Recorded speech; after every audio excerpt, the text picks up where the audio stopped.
the sciences abide by the project of the most powerful groups in society. Thus, neutrality requirement is not only ineffective, but maximizing objectivity is the obstacle for it. So assuming that we should be neutral is also assuming to understand the situation of the status quo as understood by the people in power at each time. So it's not objective at all. I have Stanford theories.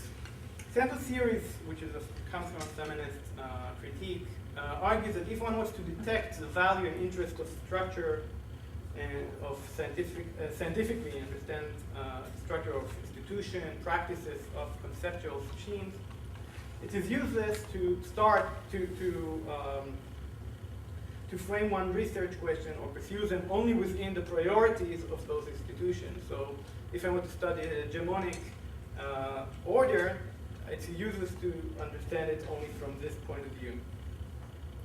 Actually, if you want to be objective, or what's called strong objectivity by Harding, which is a feminist, you should actually start outside the hegemonic social setting.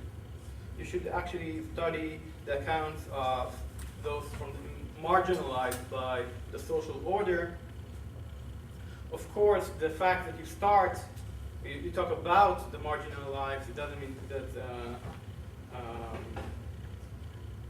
you need to finish it there, or you need to talk only about them.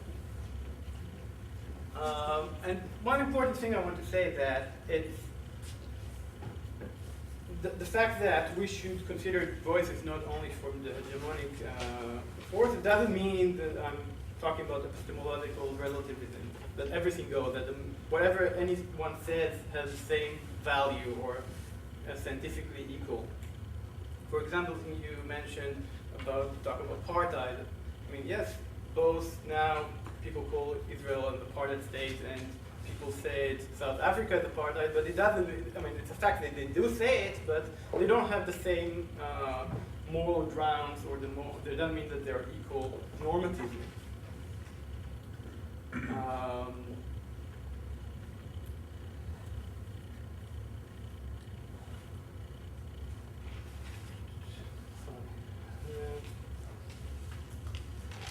Okay, as an example of this research, I'm taking some points from the mission statement of the Technical University of Berlin, Antisemitism Center of the Technical University of Berlin. I can also, in your introduction, you said that, again, you mentioned that good scholarly work has to address the problems in society, should not be detached from our problems. So we should start with those issues and then go on to connect it to the general social order. Clemens actually reminded me or told me about actually that controversy that is happening now at the center, which they think, correct me if I'm wrong, proposed a conference that equalize anti-Semitism and other injustices or anti-Islamic notions and downplay the importance of anti-Semitism. I think that it's important, you give me, I think it's important notion, understanding, also when Shimon Samuels, when he was here, he argued that humanitarian NGOs, when they start, they maybe have a very nice charter and a nice mission statement, but then they hijacked and are become one-sided or pro-Palestinians in this case. So beginning is, I think it is important to understand that beginning with an honorable or a good topic or justified topic, that is not enough. You need to go to the next step of also having a good research. And I'll finish I'll just finish shortly with Bourdieu, that he argues that it's not only important what you choose or the beginning of the research, but it's the solution for objectivity is actually to emphasize on the scientific process over the scientific results. He would argue that good science, systematic, conscious, reflexive, and explicit. I would argue that the academic research on antisemitism incorporates those critiques, both feminist and post-structuralist. Even decades before they were articulated in the end of the 20th century, the study of antisemitism represents strong objectivity suggested by Harding that is making the starting point of the research in the marginal lives of the Jews and their discrimination. Moreover, the study of antisemitism gains its objectivity from the scientific process and not from the deceptive assertion that the investigation of the social world can or should be neutral. So maybe, I thought about Marx in Thesis 11 and have that scientists not only need to study the world, but to change it. So as scholars, we should be engaged and not just sit on the side and reflect on the world. Thank you.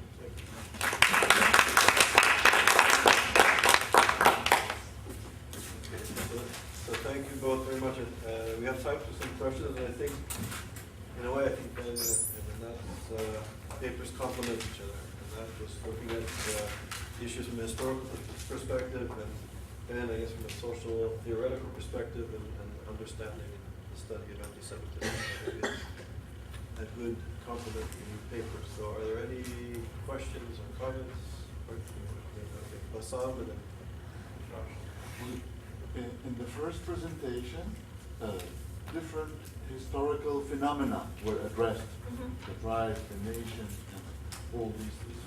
And now, in the second study, it is more methodological and how to deal with the issue. Is it possible to relate both papers to one another? And to what extent is the comparative approach is involved? The comparative approach. Comparative approach. To try to answer it? And how is it possible, I mean, from your point of view, can you connect and relate both presentations to one another? Methodology and the historical study. I mean, your study is more historical and your study is more methodological, and I think you belong to one another, yeah. But how can you connect? Well, I can try. I think one issue that is important to think is the feminist critique on that usually study university is reflecting the social order or the hegemonic powers that at the end. So the actual study is determined more or less by the historical development. So if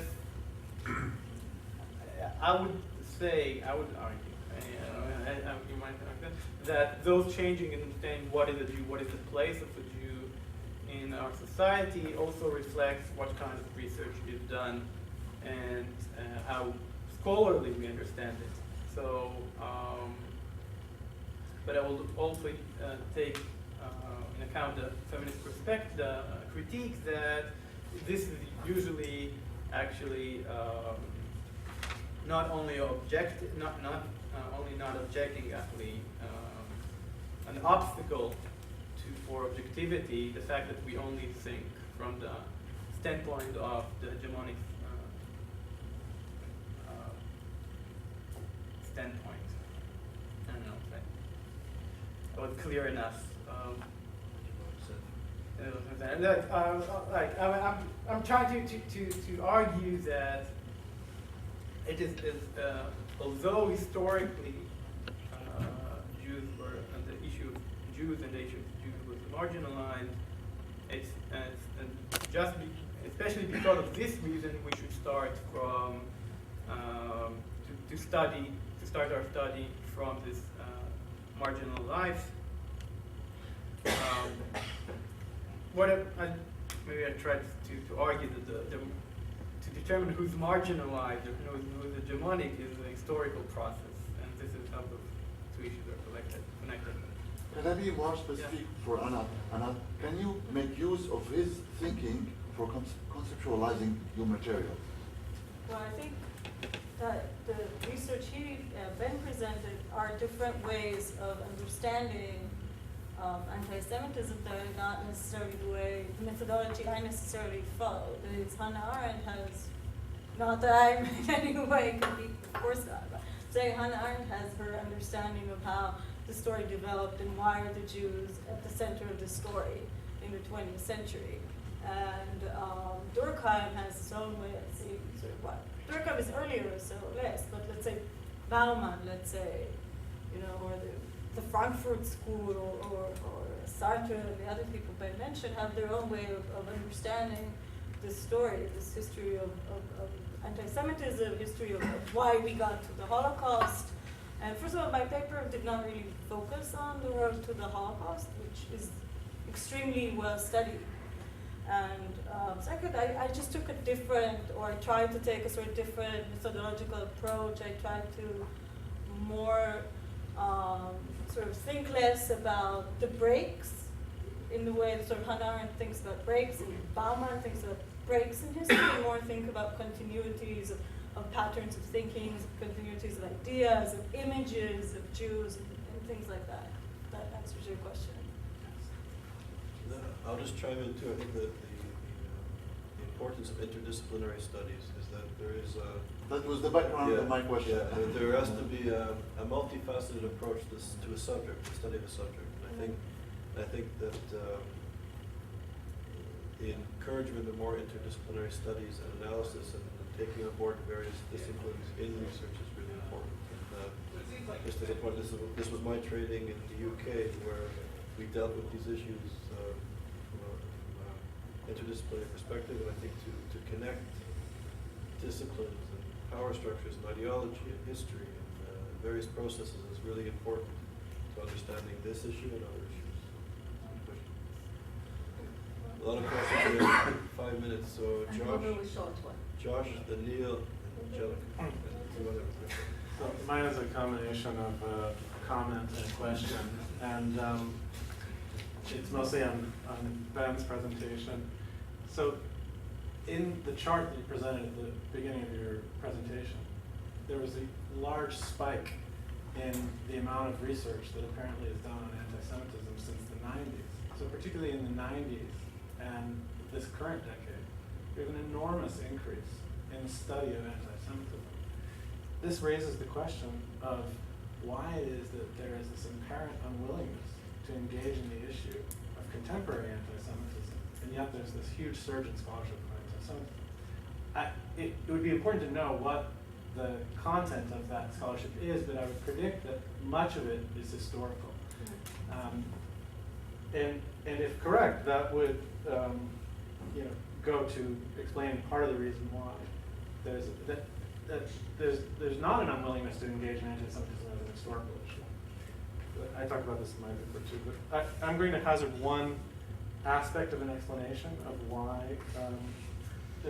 there's this apparent unwillingness, and I'm going to engage in it more in my own talk. But if there's, as Ben pointed out, a bias, a presumed bias in studying the topic of anti-Semitism, and even more so if you're a Jew, there's also this idea that if, and then you talk about standpoint theory, and the implication is, well, if you start from a marginal perspective, then you free yourself from bias somehow. But I think there's a widespread presumption today, which is part of anti-Semitism in a way, that Jews are not marginal. Which then raises the question of what is the standpoint that we're taking. It's a good question. I think it's okay, could we collect a few questions this time as well? So Neil, Angelica, and then Christoph. Very brief, concise questions, and then we'll have to... Well, I'll try to be brief. My question kind of also deals with the presentation last night and pulls that together with these. The real, and relates to the last question, the issue is why don't intellectuals get it, basically, about contemporary anti-Semitism? At least I heard that last night coming through loud and clear. And it seems to me we face genocidal rhetoric coming out of the Middle East, and we're on the verge of losing Europe in this battle as well. Now, it seems to me that the acknowledgement of historical anti-Semitism can be used as a weapon by mainstream academics who don't want to engage contemporary anti-Semitism. They say, look, we're really concerned about the Holocaust, we're really concerned about Martin Luther, we're really concerned about St. Augustine, so how can you accuse us of being anti-Semites? And the second thing is relating to the sociological paper, that there are so many theoretical perspectives around in sociology these days that seem to be enemies of common sense. And people get lost in these theoretical ways of discrediting common sense analysis, so that you end up with an academic community which is much less able to grasp this than a person who simply reads with no academic training the memory things that come out every day. So I think that what's happening is, last point is that the academics are forming their positions based on social forces on campus. They want to fit in. The prevailing sentiments is what I see as this kind of a mindless leftism. They don't want to bring on attacks from students, et cetera, and so they fall back on these intellectual tricks. And I wanted to know if anybody else agrees with any of that. I had a question for Anat. Thank you for your presentation. So you bring up two important points about anti-Semitism that are in some ways complementing and in some ways in tension with each other. So I wanted to point these out and ask you about them. So the first is that there's an ahistorical, theologically rooted basis of anti-Semitism in Christian theology. Then there's this historical process, which is different because it basically says that anti-Semitism changes over time, and also that it ebbs and flows. So there are moments where there's less, there are moments where it's more. So my question is, given the latter, given the historical perspective that you provided us with, what do you think explains those situations when there are outbursts or there are these new understandings and waves of anti-Semitism? And connected with that, is there anything, do you see the Jews themselves as somehow complicit in that there's something that Jews are doing at these different periods in time that kind of brings on these new waves, or is it always kind of unidirectional? It's always being, the anti-Semitism is always being imposed by the outside, by non-Jews, Christians, whoever, on the Jews. And final question for Yeah, I have a very short question to Ben. What is the proportion of academics or authors who write about anti-Semitism, non-Jews and Jews? Counts.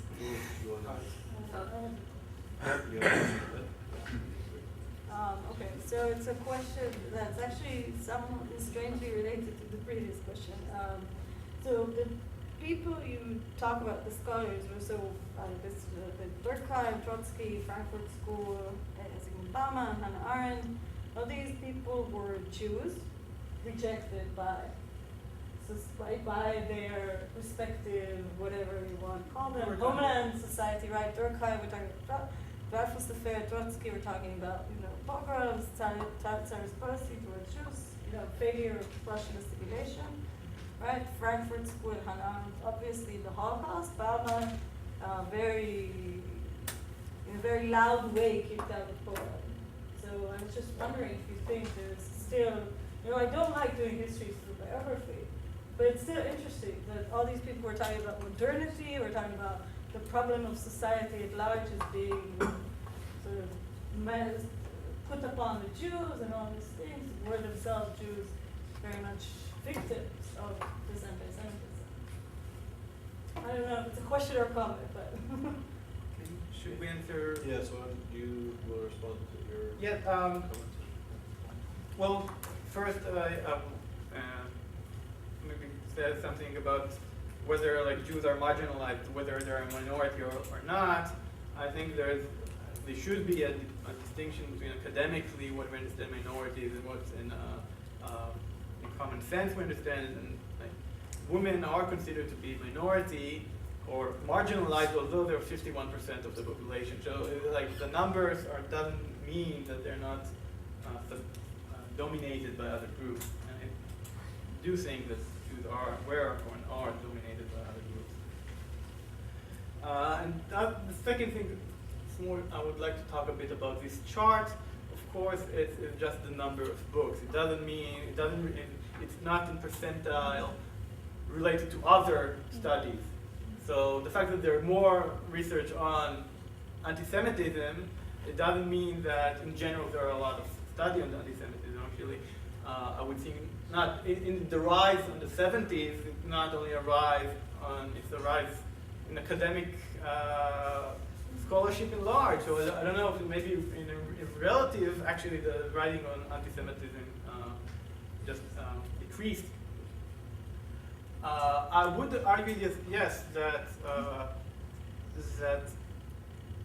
against what you said that the study of anti-Semitism is connected to contemporary issues, historical issues. I think the example of World War II is interesting to see that when current events were coincided with theoretical approaches, there was an enlargement in studying anti-Semitism.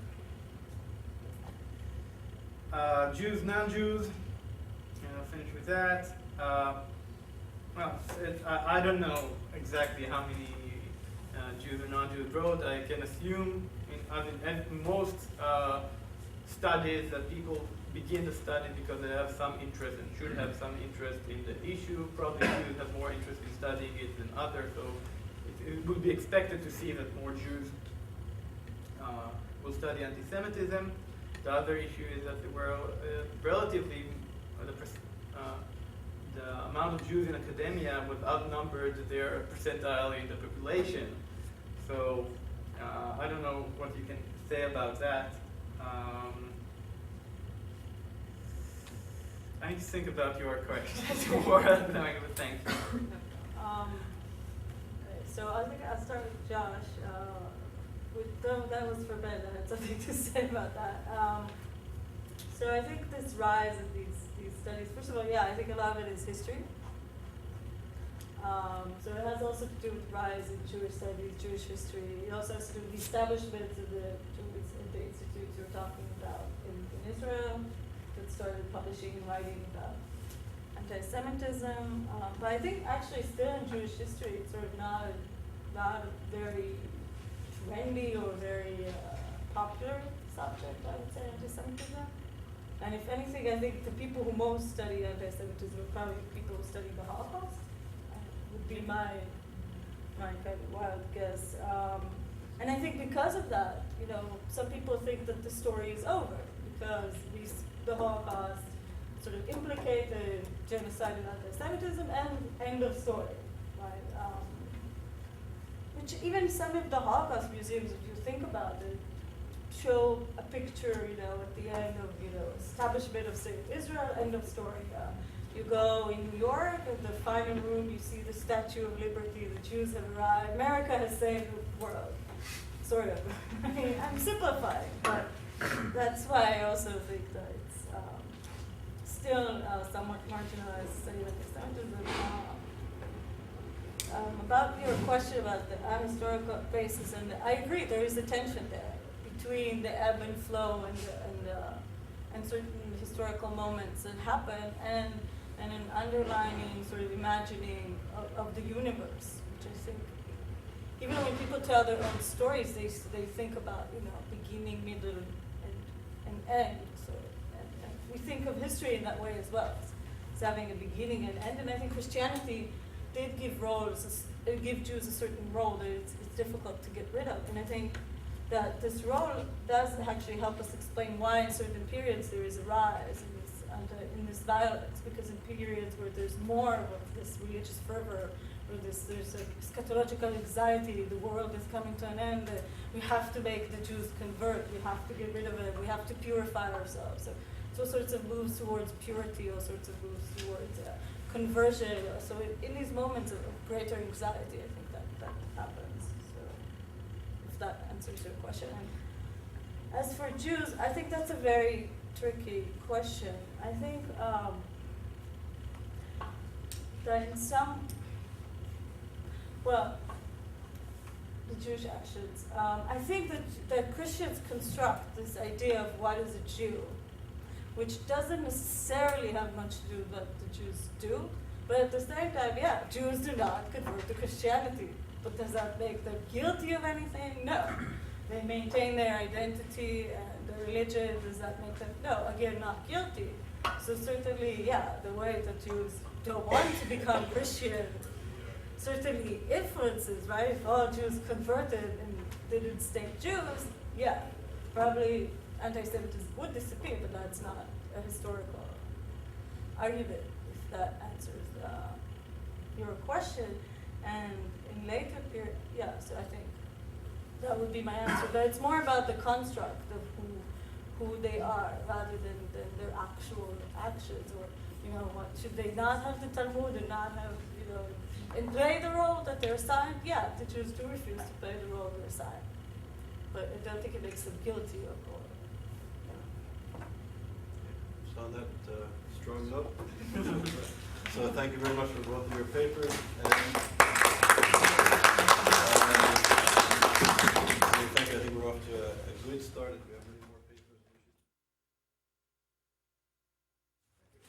So I'm going to pass the decree that at the end of the event today, we were talking about maybe we'll open to Annette for a drink.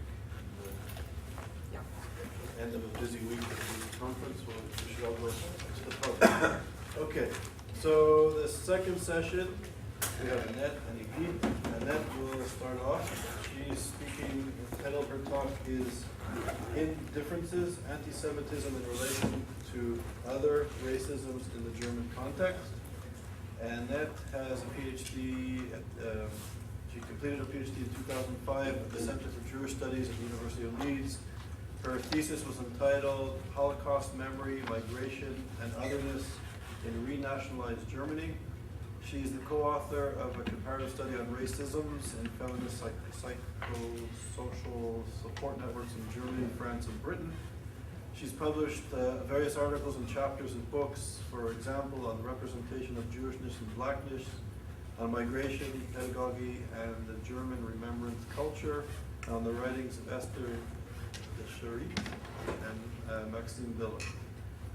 She's currently co-editing a forthcoming volume entitled Trauma, Victims, and Collective Memory, Discourses of German Wartime Suffering in Historical and International Perspective.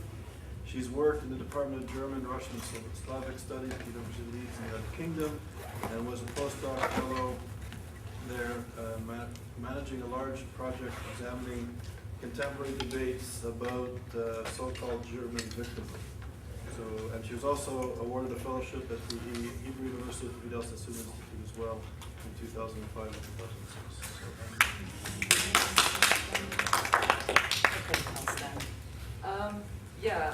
I think I have to try to talk fast-ish, but wanted to say in the beginning that, louder? Okay. Wanted to say right at the beginning that actually Ben got me thinking, because my talk's very much concerned with language, and Ben got me thinking right away about what are we actually talking about when you were talking about anti-Semitism and other minorities. You did that continuously, and I just thought, whatever happened to racism? Because talking about anti-Semitism would imply talking about anti-Semitism and racism, and I found that quite interesting because it seemed to me that the term has disappeared, and it would maybe be interesting later on to talk about the reasons for that. I think there are good reasons, and the last years I was also more concerned with working on Muslim anti-Semitism and the problematic of post-colonialist discourse, which uses this notion of racism to devalue critique of anti-Semitism. So I just found that interesting for a discussion maybe later on. And I want to begin the talk with an interview with British novelist, playwright, and filmmaker Hanif Qureshi, in which he talks about one of his novels and the reception he received during a reading tour through Germany in 2008. And the interviewer notes that Qureshi's interest is still in London as a world city, a hub of shifting, competing ethnicities. I was in Germany a couple of weeks ago and they don't have any understanding of that at all. Qureshi says, they refer to me all the time as an immigrant, as if I just got off the effing boat with my bag. They'd ask things like, as an immigrant family, are you feeling more settled in England now?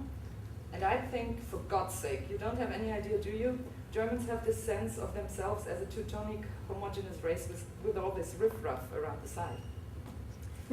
So I thought Qureshi expresses here his anger about the reception of his person in Germany within the obligatory migrant writer framework, and thereby brings me also now to my topic today, actually an interrelation of anti-Semitic and racist constructions at the example of Germany, either as different from or similar to one another, yet nevertheless supporting and perpetuating the idea of minoritized individuals and communities as riffraff in the context of German self-imagination as a national collective.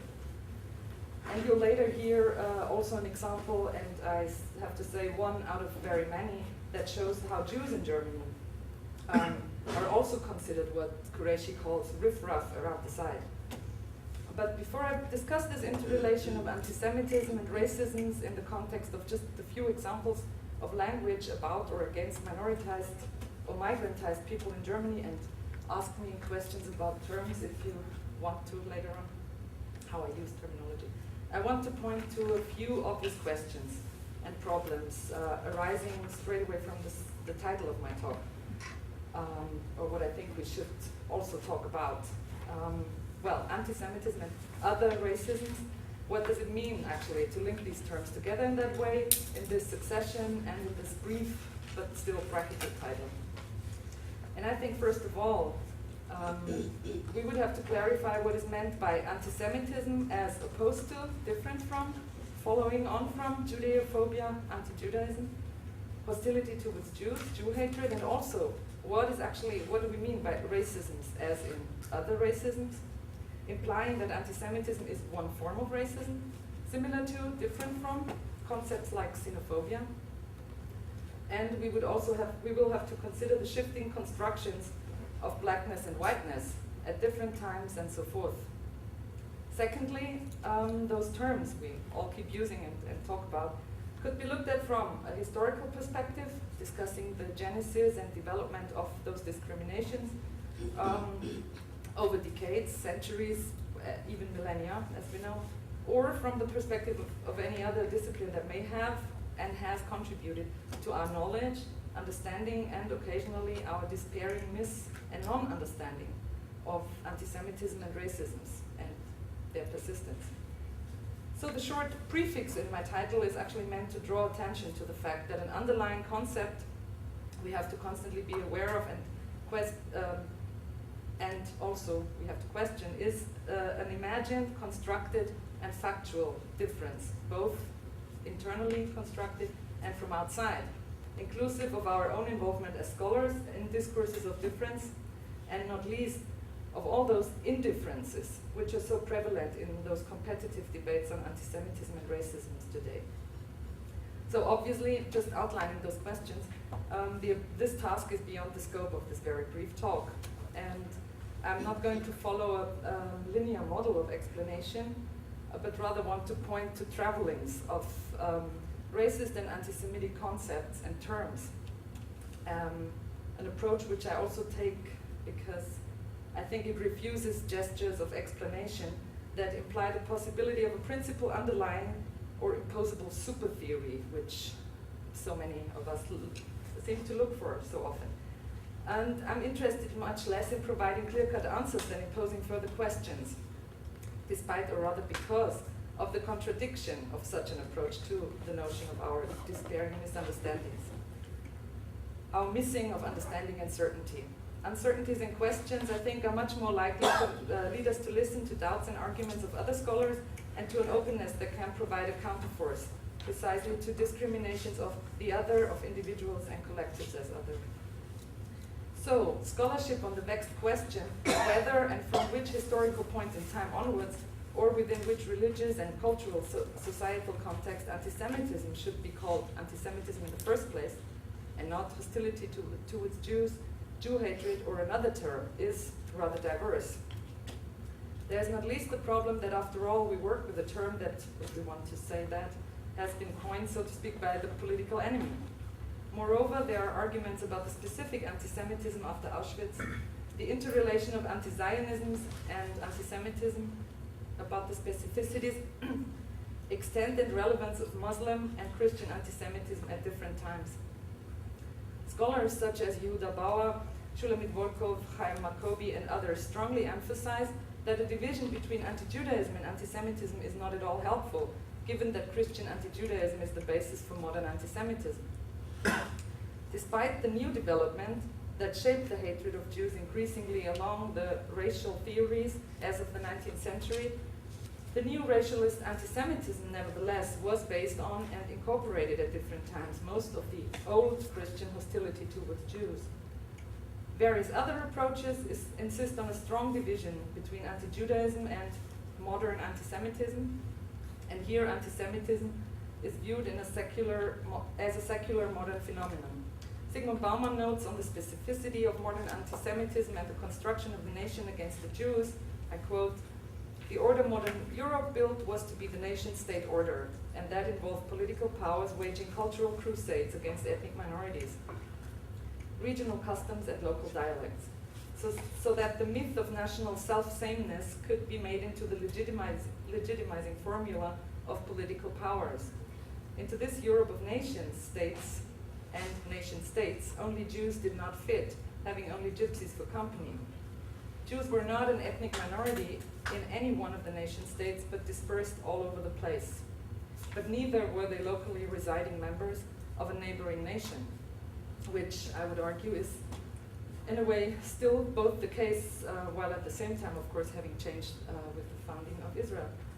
So there are manifold open questions, such as, did anti-Semitism actually indeed only turn racial in the 19th century? And what do we make of the Inquisition and the situation of the conversos, so-called Marranos in Spain, through several centuries, who were not safe there?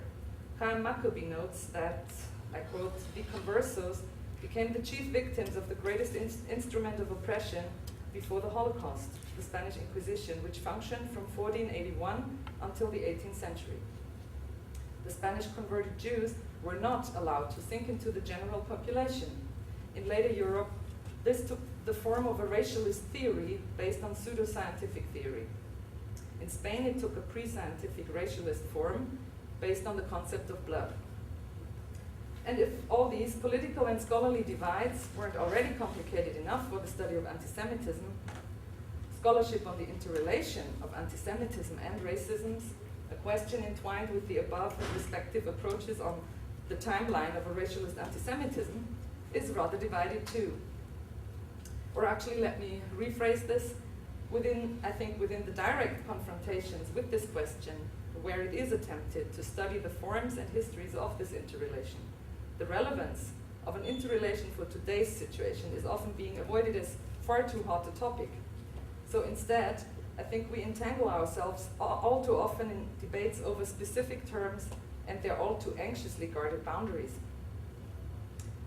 In order to discuss the interrelation of anti-Semitism, racisms, and assuming the always already genderedness of these discriminations, and acknowledging the importance of overlapping gendered stereotypes here, I focus on unified, that is, renationalized Germany, and on the shifting of language and terminology as it relates to anti-Semitism and racism. My focus on Germany must, on the one hand, of course, acknowledge the specific context of the Holocaust and German society's particular post-Holocaust anti-Semitism. Yet, on the other hand, I don't wish to further an approach that entirely neglects the long history of Christian anti-Semitism, which German-speaking countries are a part of. So at first, and now I just start with a few examples of language. Some people may know that you can hear in Germany. So I want to look at the following phrase as an example for commonly used speech, which you will see is both can work in an anti-Semitic or racist, as an anti-Semitic or racist insult. There is a sentence in Germany, dich haben wir wohl vergessen, dich haben sie wohl vergessen. So it can be translated as, we or they must have forgotten about you. This phrase, as some people may know, can be heard quite often by people who are regarded as, well, even non-conformist, but definitely as other in an anti-Semitic, racist, or even homophobic sense in Germany. It could theoretically bear an unlimited number of meanings and may be spoken in the most varied of contexts. The subject of the sentence will be either we or they. When situated in the context with which it is uttered by strangers in passing, in the street, at a store, at a train station, etc., in post-45 West Germany, this phrase, and I can't talk about East Germany, this phrase generally has only one meaning. They or we must have forgotten to exterminate you. Sometimes this phrase is also used like this in full. Thus, they refers to the Nazis as opposed to the Germans, whereas we emphasizes plainly an identification with the German collective that no longer positions the Nazis as a separate entity by way of using the distancing word they. However, in both versions, the Nazis appear as a kind of psychological executive force still existent in the present. So therefore, in order for someone to recognize the unspoken implications, the voids in the sentence, the inaudible gaps between the lines, one has to understand the socio-historical context of a phrase's utterance, of course. Thus, language is one of the traces of a very strongly expressed link between past and present, and of an overlapping of anti-Semitic and racist imagination. In the phrase, we, they must have forgotten about you, it is the threat of the non-place, the utter denial of the right to an or any existence, which potentially resonates for those who are seen as different, and who are addressed accordingly, through what Kaya Silverman has termed the phantasmatic memories of the past, meaning that memories do not have to be authentic to work upon us. Through her discussion of speech acts and their effects, Judy Butler has implicitly raised questions about possibilities of becoming aware and discussing forms of speech that are not, that do not rely for its effect on being spoken.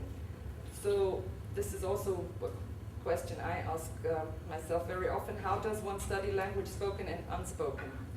What about the impact of the former and the latter? And what then is the relationship between the spoken, the unspoken, and between unspoken words and acts carried out, threatened to be carried out?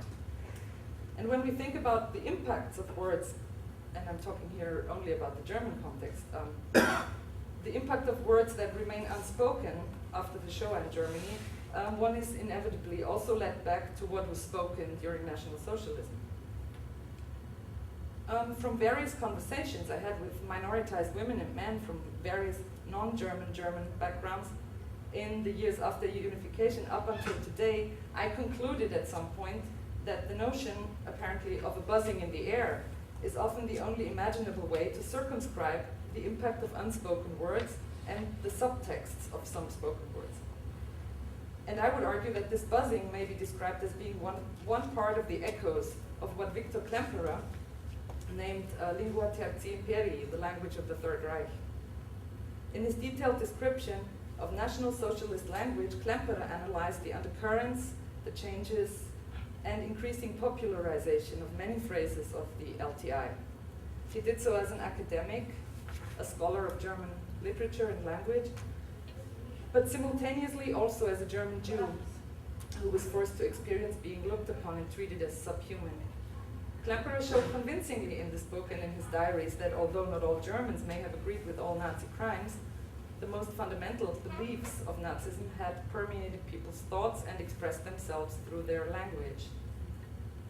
And rereading Klemperer's work keeps reminding me of many forgotten expressions I also had heard during my childhood. School children in Germany in the 1970s were told, for instance, "It is as noisy here as in a Jewish school."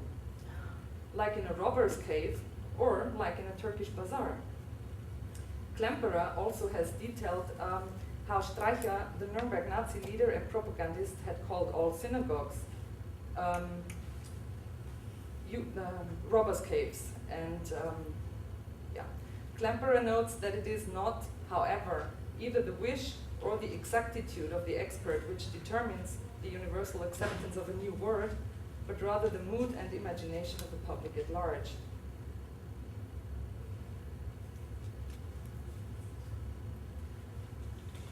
Okay, I have quite a few more examples here of language that is used in Germany quite regularly, and I will give you just a few. They're all over Germany. There are Jews memorials, Jews jokes, Turks jokes, and Negroes jokes, etc., etc. And I found it interesting that Klemperer wrote on the question of attaching these words together, the attachment of two nouns. And he wrote, he was wondering, for instance, why the Nazi term Judengottesdienst, Jews religious service, and Jews as in with the apostrophe at the end, was so belittling. And he argued that it actually implied nothing more than the neutral Jewish religious service, and he continued to write, wondering why it was so disturbing to him. I suspect that the reason is that it is somehow reminiscent of exotic travel journals, of some African native cult or other. And here I'm probably on the right track. The Jews' religious service is dedicated to the God of the Jews, and the God of the Jews is a tribal God and tribal idol, and not, at least not yet, the one universal deity whom the Jewish religious service is dedicated to. And I think whilst Klemperer may have been correct to identify a colonial gaze in this term, there's more to be said about the direct connection, directly connecting the word Gottesdienst, the religious service, with the noun Juden, instead of a more descriptive and detached link with the adjective Jüdischer, Jewish. The double nouns do not, in any case, stem from a self-definition of the so construed group of people whom they are supposedly about, as would be more likely with an added adjective. The first noun in most of these double nouns is intended to devalue, firstly, its own content, that or those for whom or which it stands for, the people, and secondly, it devalues the second noun, which it is connected to. And moreover, since subjectivities are hidden behind two words that merge into one objectified noun, any power relation within the so fixated group themselves disappear and become interchangeable. As is pointed out in the Stephen Roth Institute for the Study of Contemporary Antisemitism report and Racism, report 2007 in Germany, the word Jew has by now become one of the most commonly used insults among German pupils, and not at all only among Muslim youth. The word, which is not specifically used against Jews, has become commonplace.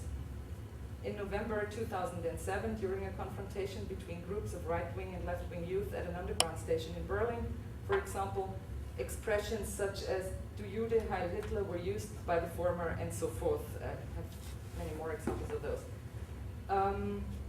Norbert Blüm, who's a former Christian Democratic Union Labour minister, recently labeled, and probably meant that, labeled the talk show host Michel Friedman during a discussion about the war in Gaza, "this Israeli citizen," and many other things.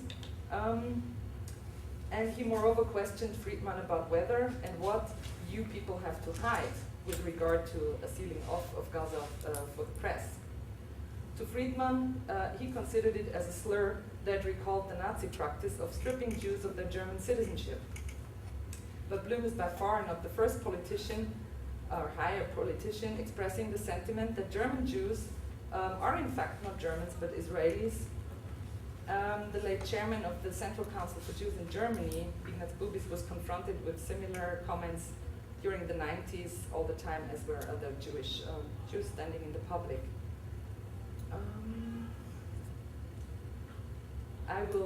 I have much more to say about that and also compare it to to language that is used against other minorities in Germany, but well, maybe we can get to that in the question-answer section. What I want to close with is that I think that despite the differences between anti-Semitism and all sorts of racisms or other racisms, only anti-Semitism, of course, ascribes all-encompassing power to a group and fantasizes a conspiracy of the kind we know about.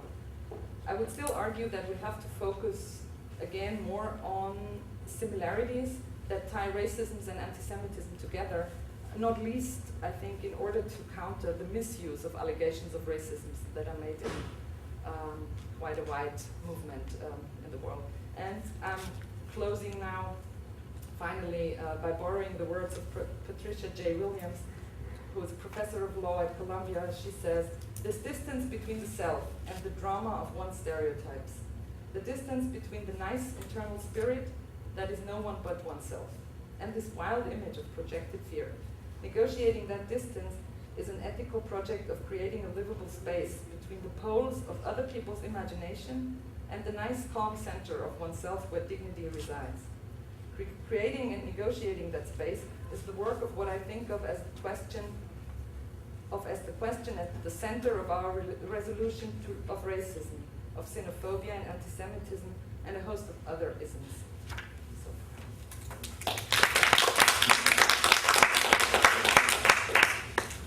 Okay, so next speaker is Idit Shalev, and she's going to speak. The title of her talk is "The Psychological Mechanisms Underlying the Protocols of the Elders of Zion and its Contribution to Contemporary Manifestations of Anti-Semitism."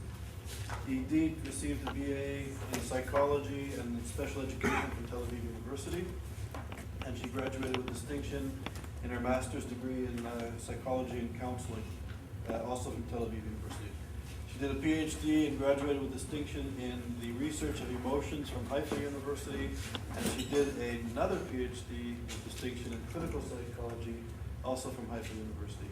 She's worked as a therapist and in a supervisory capacity at the Child Study Center at the Schneider Children's Hospital in Israel, and she's taught at Tel Aviv University as well as the Open University in Israel. Okay. All right, so let's start. We'll start with several pictures, only for maybe priming. Okay. So the goals of our talk is I have a few goals that I would like to talk about. First, to have you, probably most of you are familiar with what the protocols are about, but I will briefly mention it. I will briefly discuss it, but then I will go to and start to look at how protocols are reflected by contemporary manifestations of anti-Semitism. Then what is more interesting for me to study is like how psychological mechanisms induce anti-Semitism through analyzing the protocols, and what psychological mechanisms affect the susceptibility to the protocols, because we see that this is a phenomenon that is really sustained for many, many generations. And then lastly, I will talk a little bit about counter-anti-Semitism strategies, if possible, to do that. So, what are the protocols of Elders of Zion? And as I said, I will do it briefly. The Protocols of Elders of Zion constitutes one of the most infamous documents of anti-Semitism. It consists of supposed minutes from 24 sessions of a Congress held by representatives from 12 tribes of Israel and led by a grand rabbi, whose purpose was to plan the consequence of the word by creating the impression of the existence of freedom of press, freedom of speech, human rights, and democracy. According to the protocols, all of which are subsequently undermined and replaced by a mass manipulation and state-engineered propaganda. Okay, so the words in red, again, it's for the priming. What priming is like specific representations that are activated by contextual cues. So I want to make the contextual cues by making it in red, because I want you to pay attention to it, and then we will discuss more about it. So the protocols describe a forthcoming kingdom. Okay, let's, you know what, you can read what is written. I will just talk about the red things. Kingdom, liberal thinkers, mere tools, elders will avoid direct political control, So it's like, and then, okay, I'm just skipping because of time. Okay. I'm just skipping. Okay, general things in the protocols. First, we have the theme of power. Jews try to control the word. Then we have the theme of deception. Jews try to manipulate the word and just, they present some kind of behavior, but basically their intention is totally different. Then we have a theme which is very extremely, frightening. Values turn into mess. I mean, what we thought about ideals and things that we want to promote turn to be a big mess. We talk about the means, propaganda, and we talk about manipulation of money. Again, if any of you is not familiar, we can discuss later the specific protocols, but I just assume that you know, that's why I don't want to waste the time. Okay, so let's first talk about the protocols as a conspiracy theory. The term conspiracy theory usually refers to a theory that attributes the ultimate cause of an event or chain of events, usually political, social, pop culture, or historical events, or the concealment of such causes from public knowledge to a secret and often deceptive plot by a cabal of powerful or influential people or organizations. Okay. Now, let's see how conspiracy theories are activated or spread in the Arab Muslim worlds. Conspiracy theories in the Arab Muslim worlds largely blame Israelis or Jews for many problems facing the world. Some of these include the following. For example, the Islamist organization Hamas stated that in the charter that the protocols accurately describe the Zionist plan to take over Palestine, and that the firm, whatever it is, Lions Club, and the whatever it is, are organizations promoting the interest of Zionism. It accuses those organizations and the Zionist invasion in general of being behind the drug trade and alcoholism in all of its kinds. Specifically in Article 22, it's not the protocols of Zion, but it's like they take the theme and then they elaborate it, like they make it more literature, make it more rich. So I don't need to read it, but maybe you can just briefly read it yourself. Just pay attention to the things. Again, we have money, word media. We have all these kinds of things, very emphasizing the possible control of the Jews by their manipulative character and by their money. Okay, now anti-Semitism, use of the protocols in order to induce anti-Semitism is not only characterize the Arab world, or maybe more Islamist world, it's also spread in other types of anti-Semitism. For example, in 1997, Asian financial crisis was popularly attributed to the Jewish speculators by Malaysian and Indonesian commentators and some government figures, like some other worldwide, but perhaps more so than in others communities. Many Arabs and Muslims believe that the 9/11 attacks were allowed or caused to happen by parts of the U.S. government or by Jews. Richard Landis, who gave talks here frequently, he still gives talks here frequently, we all know that he talks about Muhammad al-Dura case, in which we all tend to believe in the beginning that it's like the blame of the Jews, but then eventually he was one of the first people with other Israeli press later on that just revealed that it's all fraud. Some more examples. On several occasions, Palestinians have claimed that the Israeli government has used against them, and then suppressed the evidence of such. Some Arabs, mostly Egyptian, believe that Israel engineers the crash of Egypt Air Flight 1999. Others insist that the U.S. is covering up for whatever it is, the airplanes manufacturers. Okay, so let's move on to the psychological mechanisms and how do they induce anti-Semitism? Because if we read, we have the protocols and we see that it induces anti-Semitism, but the reason is why. I mean, this is what psychology is interested in. Why why is it sustained? What is like, there needs to be some kind of matching between the protocols and the population, or between the protocols and the people, or I don't know, or the government or something. Otherwise, we would all say, well, this is so stupid, we need to, to get rid of it. But we see that it keeps gaining power. So I just try to create some kind of assumptions. And then what we do in social psychology specifically, we have a theory, and then we try to design experiments and then to study. Okay, so one assumption is that the protocols is a part of social cognition. And then social cognition is basically, I will just read it. The things presented in the protocols make field of social cognition defined as the system of mental representations and processes of group members, which is partly based on the socio-cultural knowledge shared by the members of the specific group, society, or cultures. And then in this sense, this talk is a little bit related to what Annette was mentioning before. She talked about representations of language. And then when we talk about mental representations, then language is part of our representation. Okay, so Jews basically, they has a long history of being prejudiced that has been simultaneously created or supported by these themes. Therefore, my possible assumption is that once we hear these themes, or as non-Jews, or even as Jews, we're so familiar with it. It's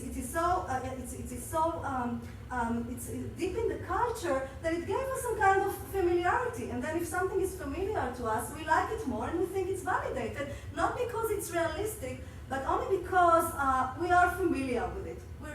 It's something that we already heard, so we have the tendency to believe that it's true. And during the years, it became a part of the social cognition of different cultures, in Christianity, Islam, and so forth. Okay, another idea is the protocols. They function as they are functional prejudice, and functional prejudice, again, prejudice could be very, very functional. First, let's see what prejudice is. Prejudice is an abstract, general, negative preconceptions of abstract general attitudes towards any type of situation, object, or person. Bering stated that for antisemitism, whatever it is, I know what it is. I have problems with reading, but forgive me, you can read yourself. You're better in English. So Jews are not only heritally but totally bad by nature. That is, their bad traits are incorrigible. Because of this bad nature, Jews have to be seen not as individuals but as a collective. Two, Jews remain essentially alien in the surrounding societies. And three, Jews bring disaster on their host societies or on the whole world. They are doing it secretly. Therefore, the anti-Semites feel obligated to unmask the conspiratorial Jewish character. So in terms of functional, we talked about what prejudice is. Now let's see, why is it functional? Okay, so we have many theories to explain what prejudice is. One theory that I really like, because it's related to social cognition, which I'm very interested in, talks about uncertainty reduction theory. According to this idea, people are motivated to reduce subjective uncertainty by identifying with social group which provide clear normative prescriptions for behaviors and classify between in-group members and out-group members. The threatening contents of the protocols may reduce sense of control and increase uncertainty. Accordingly, expectations of the prejudice activated by the protocols may increase sense of control during historical periods of uncertainty. Okay, so this is a very well-known idea, I think, that we know that once we are afraid of something ambiguous, we look for something really clear. And so if we hate the Jews, it's very clear because it's a theme that we're very familiar with. Okay, the protocols, another idea is the protocol just induced dehumanization. Dehumanization has traditionally been understood as an extreme form of prejudice that enables violence and cruelty. We have in social psychology, especially when I worked in Maryland before coming here, we did studies about motivations of people, also related with terrorism and so forth. So, what I want to say is that we have different aspects to look at dehumanization. So one aspect is that dehumanization is an emotional prejudice, and then we look at it through the perspective of notion. Another way to look at dehumanization is through the perspective of delegitimization of a group, and then we can just take it to political psychology. So another assumption is that the protocol is that they are a tool to establish a justificatory system to genocide. And now we need to talk a little bit about different types of anti-Semitism, because basically if we know that the protocols, they induced anti-Semitism in so many generations, and we know also that we have so many different types of anti-Semitism. And so we need to see, we need to match between the historical period, the type of anti-Semitic manifestation, and then to see what exactly psychological mechanism activated this thing. So I would like to talk a little bit about genocidal anti-Semitism, which is a little bit different than the classical anti-Semitism. And I think that it fits to this specific assumption. Use of the protocol of the Elders of Zion may help the regime to establish a justificatory system where the anti-Semitism is instrumental to the attainment of the actor's objectives and justifiable on moral grounds, and hence compatible with this actor's ethics. Such belief system may be grounded in a variety of different ideologies. So basically, it doesn't really matter whether it's anti-Semitism or fascism or something else. It's a justificatory system that once we have it, we can just justify what we did, like what we do, the very cruel things towards humanity. So in terms of anti-Semitism, Kotler distinguishes between classic anti-Semitism to genocidal anti-Semitism. The first related only to manifestation towards Jews as individuals. The other, genocidal anti-Semitism, is related to Jews as a group, the state of Israel. And so if we want to promote genocide, we need to have some kind of justificatory system. We have to have some kind of like what to say, what ideology justify what we do. Okay, so basically what happens in genocide is that what the government do is just that they escalate violence towards the minorities or the specific group, and then they need to justify it. So the protocols is the perfect way to do that. Okay.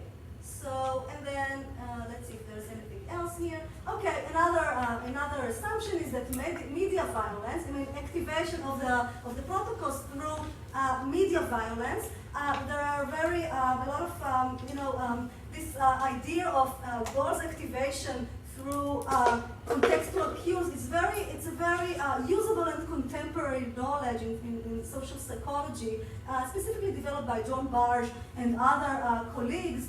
But if you take it to this line, the meaning is that basically once we hear the Jews are bad, bad nation, when we hear it all the time in the media, basically what it does, it activates the representation of Jews as what we know, what we heard from our priest, or what we heard from the imam, or whatever it is. So this is the idea, to put Jews as very negative in the media and to do it very frequently, and then this activates the thing that we already have. And I say we, not because I'm anti-Semitic, but because we human. This is a phenomenon that could happen everywhere. I don't think that it's really, specific to Arabs, or it could happen everywhere, and that's why it's so dangerous. Okay, Charles said that I don't have much time, so you're lost. Okay, let's move on to what can we do about it? This is the most important thing. Can we do anything about it? So my answer is that we can't do so much about activation of non-conscious goals or activation of these kind of goals through media. We can't do so much because the social psychology teaches us that notion teaches us that basically stereotypes, we can't really, we can try to do it, but we can try to challenge it, but basically we remain with the stereotypes or with the prejudice. But however, we can design interventions for counter-antisemitism, and then the question is who to design it for. Again, we need to match it to the culture, and we need, for example, if we do interventions in Gaza or in the Palestinian Authority, so I know of some interventions to try to promote some kind of peace or some negotiation, and then we can't really, we can try, and this is what psychologists do. They try to do things, and it depends in what catch it. I mean, if it's really genocidal anti-Semitism, I don't believe that psychologists can really stop it. We need the intervention of the international community. However, in terms of primary intervention or like peace education and so, or counter anti-Semitic media, I really believe that some things could be done. Because if we compare it to what America did for the Afro-America, and we can't really make this comparison because it's so different, but in a way, there is a reduction of racism in America. So, so I believe that maybe it could be reduced to some extent. Okay. So I think basically this is all. What is really in the summary is that we really, when we talk about anti-Semitism, we need to talk of different, different phenomena in different types of history and different mechanisms. I think this is the most important take-home message that I would like you to take from this talk, because if we just overgeneralize and say, okay, they hate us because we're Jews, and no matter if like it's Gaza, it's Europe, it's Iran, everything, I think it's overgeneralization. Of course, there is a core hatred, but in order to, if we want to cope with it in a way, if we want to do something about it, we need to be specific, and we need to look to have some kind of system thinking, to look at the whole system and to try to design possible intervention either in the individual level or through the national community to make it, at least also to make it to look more validated than we also like to go with the flag and we say that about like how horrible it is that all are still anti-Semitic. Okay, thanks.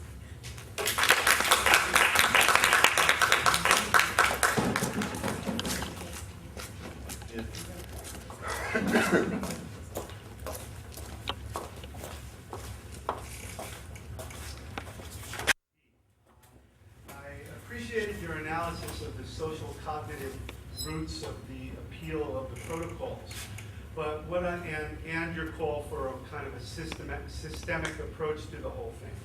But what I was wondering was that two of the types of analyses that social psychologists might use a lot were not really focused on. One of them was a social learning or socialization model and the other was the more psychoanalytic or externalization function of these beliefs. It crosses my mind that the one that I believe in more is the socialization model. And if you're going to design interventions, you would need control of the agents of socialization. For example, the schools, the educational media, the religious institutions. And given that we don't have that in most of the places where genocidal anti-Semitism is occurring, aren't psychologists' hands kind of tied behind their back because you can't get at those things? Yeah, well, to reply now. Yeah, I totally agree. I think our hands are really, we can't do much in monolithic societies or in Iran, but we can still, maybe we can do things in the Palestinian Authority, so of course, I also believe in the approach of social learning in education. And I think that if we can't only target the media, we must target the education, the school books, and so forth. In terms of psychoanalysis, it's wonderful. I think that a lot of the psychology, it's like stem from the psychoanalysis. But if we talk of applications, especially not in the individual level, we need to structure interventions that are applicable in the system. But I totally agree that we are very limited, and I think that once there is a genocidal threat, if we count as psychologists, I really love my area, but we can't do it. We must have the interventions of the international community. I have a question for each. So I'll go first with Annette. I was interested in what you said about the first example you gave, which was we forgot about you. And I was just wondering, is it heard often? Who says it? When? What are the contexts? Because I felt it was sort of, I wanted to know more. And also, why you said you were talking about unified Germany, but then you said you weren't going to talk about East Germany. And I was just curious a bit about East Germany. But if you don't have to say anything about that if you want to. For Idit, I had a question. At a certain part in the talk, you talked about the anti-Semitism is instrumental. Yeah. Okay, so I was a bit confused about that because, so, I was confused because for me, the drive for genocide comes from an ideology. I don't know, I was a bit, if you could clarify. So- So, Shall I start out? Okay. Yeah. Just about the phrase, you know, that's of course, since I'm not a person or at least not now working with quantitative methods and go interviewing people and ask them. I can only say so much about it that I can't right now think of anyone I've met that wouldn't have heard the phrase. I mean, people who have native German or grew up in Germany, and most certainly all the people I know from a minority background, everyone would know that phrase. And the context depends, you know. But who says it? That's what I'm just going into. I think it depends whether someone, no, that's what I try to indicate with the strangers in passing. It depends, you know, it can be any context. I've heard it in probably 20 different contexts, and I think so have many other people. It depends either whether someone is considered visible, visibly different, then that's an easy target for phrases like that. Or of course, if people, I don't know, make themselves different, you know, in all sorts of ways, then that might be another possibility. And by whom is just, I don't know, whomever it occurs to, I guess. And what were you saying about the other? I'm just wondering about East Germany. Oh, yes. You No, know? I said that in the context of phrases like this, that I have not talked to people about this. I did in a previous work also a lot of interviews, so it came up there too. But I've never talked to anyone about this in East Germany, I think. So I just don't want to make the assumption that these are the same terms in the East, have been the same terms in East Germany. I know it from the West.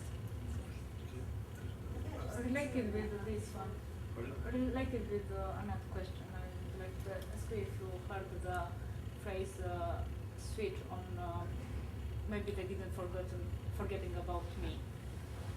Oh, If somebody was using in this way, turning on himself. I've never heard that, if anyone has ever heard that. that's a really It's an interesting interesting idea. question. That's Yes. an interesting idea, though. You mean to turn it around? Yes. Yeah. As somebody who is an outsider, Yes. to say maybe they to make a pass forward. You say maybe to they maybe didn't turn forget. something around, to Yes. turn around like an And say yes, they forgot derogatory about term. it. Yes. No, never heard that, but actually interesting. But interesting in terms of blaming the victim. It's interesting. I have two. I want to answer Anat's Okay, go question ahead. before.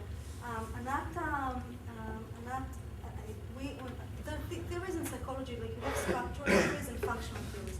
So I study motivation, and we believe that there are goals and there are means. And if and so, of course, anti-Semitism could be ideology, but why do we adopt this ideology? Why in a specific period people would rather believe in one ideology, and another period they just believe in other things. So the functional thing in anti-Semitism could be that it's like for example, if the regimen wants to promote one group and to escalate another group, so there's some kind of interest. So that's why it's functional. Or if like you want to, everybody is like are not united. So that's a way to make all the in-group more united as opposed to the out-group members. So when we talk about functionality, we talk about like what goal underlie this behavior or ideology.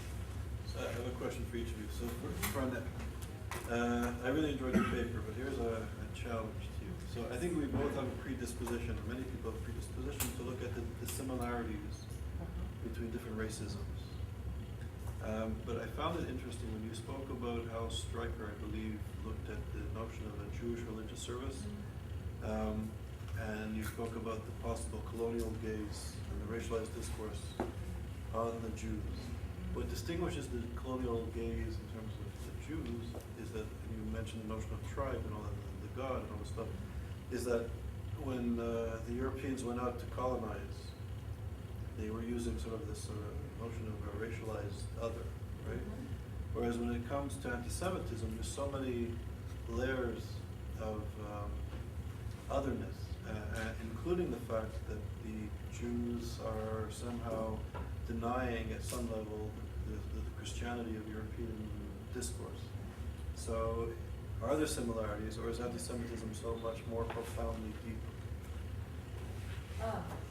Yes. I see what you mean about the disposition to looking for similarities, but I just want to point out and remind you that I've been looking for differences all those last years. I just came back to the similarities most recently because I feel that they are more and more neglected, and I find it worrying on all sorts of levels. So, and as for the colonial gaze and the similarities, I think what we do have to maybe reconsider is that the colonialists, I mean, the deeper on a deeper level, anti-Semitism on a deeper level in terms of Christianity as following religion and so on and so on. I would agree, but and I wouldn't want to say that. I don't even want to engage in this. There are more similarities than differences. I'm not interested in that. I'm more interested in also looking at the similarities again in that kind of way. And in terms of a colonial gaze and the colonizers kind of moving out, colonizing tribes, I think they also very much, and there are a few, not many, scholars who have pointed that out since the 90s, how they also moved out already with a certain idea and a gaze that was already informed by the image of the Jew inside. So some scholars argue that that there are links between the ideas of cannibalism, what actually the colonizers then encountered in the colony is already linked to their fantasies which they took with them, and vice versa. And so in a sense, there's also a bringing back of the colonialist imagination, which is then again put into the image of the Jew. So all I'm saying is just, I think there is what do you call that? There is an exchange, but there is not more similarity than difference. And I just know I want to focus much more on that, on the difference and similarity in the future. And for Idit, sort of a sense of projection maybe in terms of Christian views of cannibals. That's also, Maccoby argues, for instance, that this is a projection of Christian guilt of eating the body of Christ and so forth. Right. So, yeah. Okay. So psychological term of projection. So my question to you is, in terms of what can be done with genocidal anti-Semitism, with the protocols with Iran, with Hamas, Hezbollah, there's a sense of fear that I think is permeating the discourse.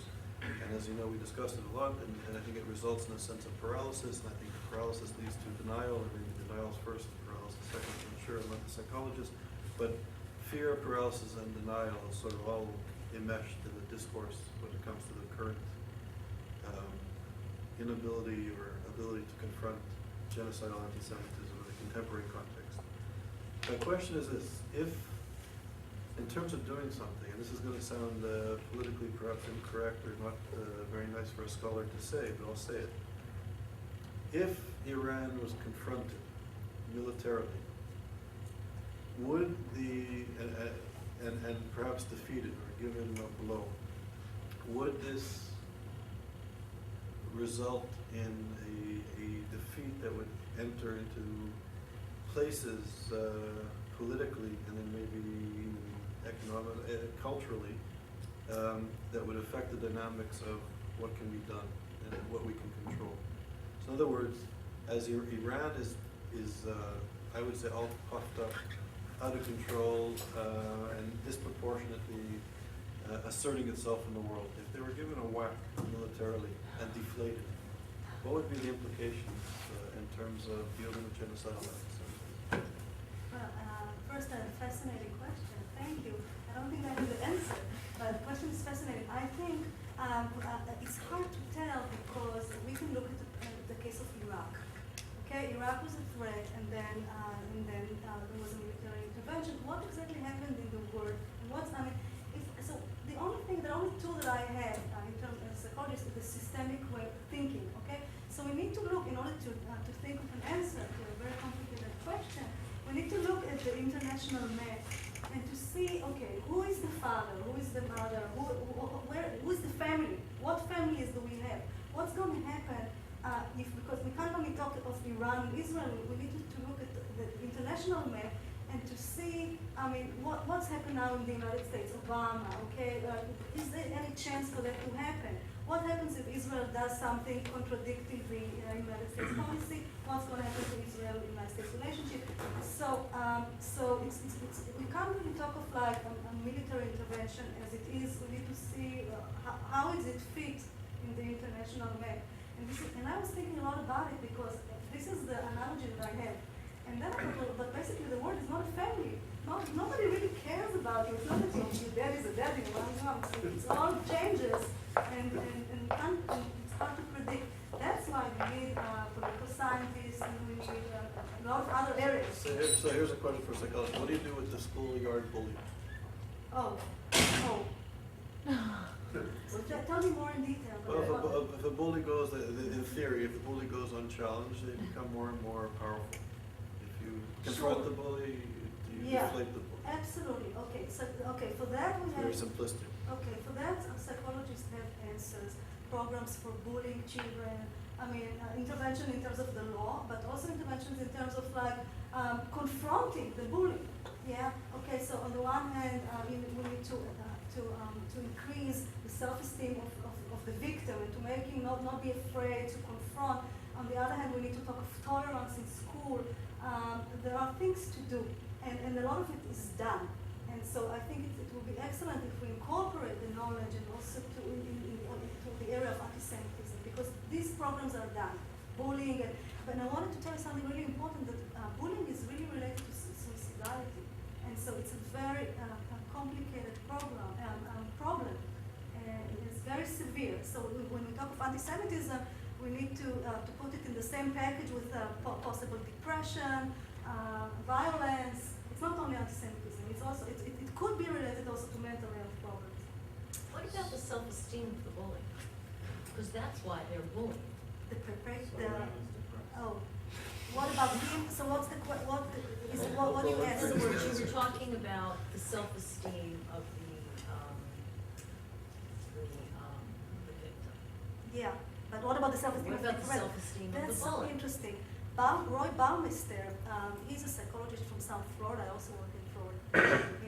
Anyway, well, he says something really interesting, that basically the self-esteem of the two sides is the self-esteem of a victim. They both perceive themselves as victims. Mm-hmm. And also when we look at the Hamas chart, or when we look at another, and they have like ideals, and they really believe that they do it for good goals, and they really perceive themselves as victims.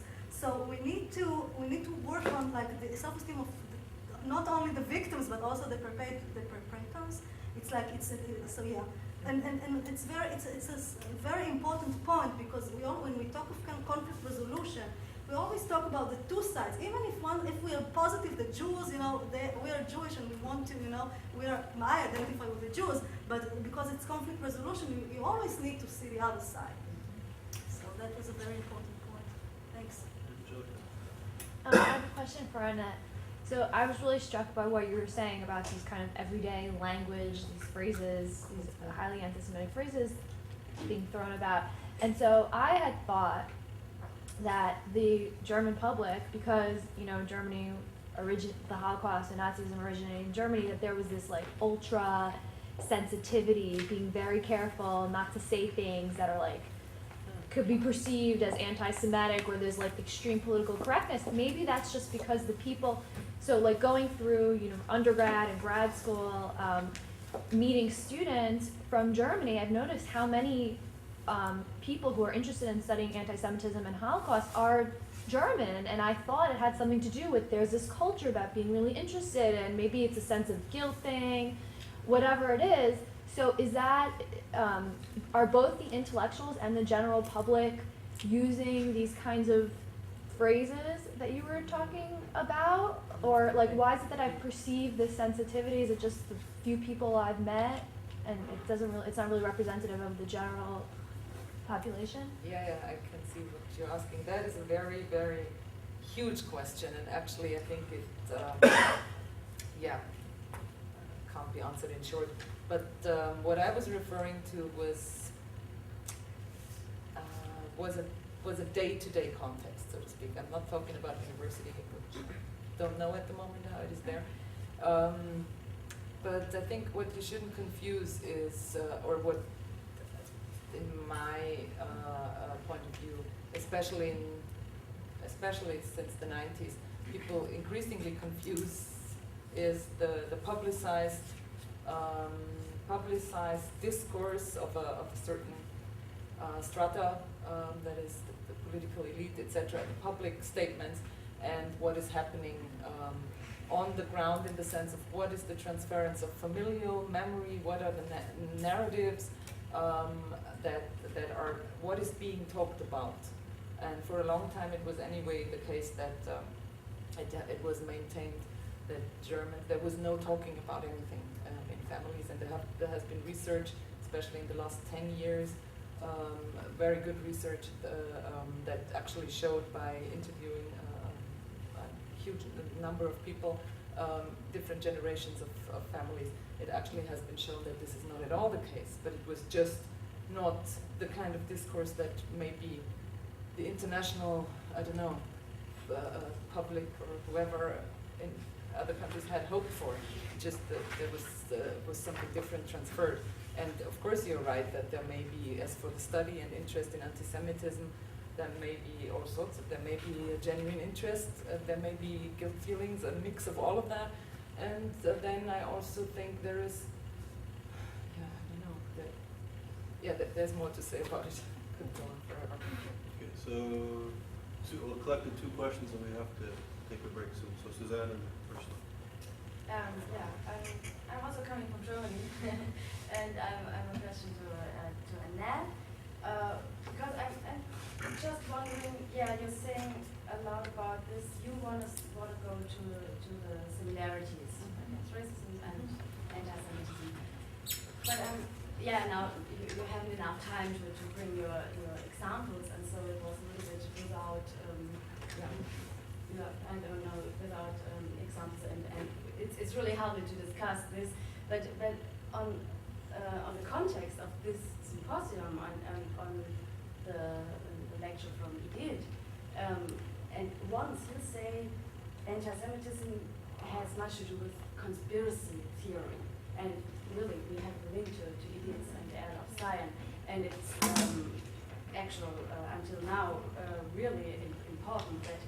And you said in one other sentence that there's a specific of anti-Semitism in Germany as well, and because of the Auschwitz, sure.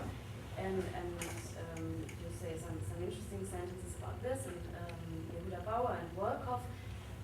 Yeah, but now, and so I'm just wondering, how do you say, at the beginning you said, if I get you right, the term racism would disappear? Very at the beginning, you say it's so interesting for you to look on the racisms and different sentences about this.